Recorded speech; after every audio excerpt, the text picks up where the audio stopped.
Formnext 2022, and I'm really excited because we just announced our new Formnext Pro 310, our new desktop printer on the Formnext, a printer that brings industrial printing on the desktop level.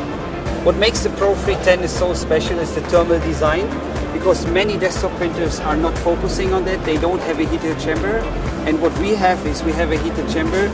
With this, we have the ability to print all engineering plastics available in the market, whether it's PA with carbon fiber, PC, ABS, ASA, or other plastics.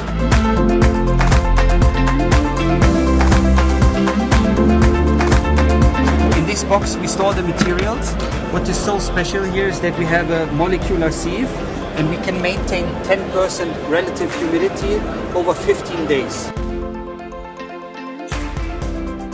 What we are proud of is to show customer parts, whether from the construction industry, racing, or even from the Navy. It shows that our customers are really successful with our technology to make parts that really help them to fulfill their needs.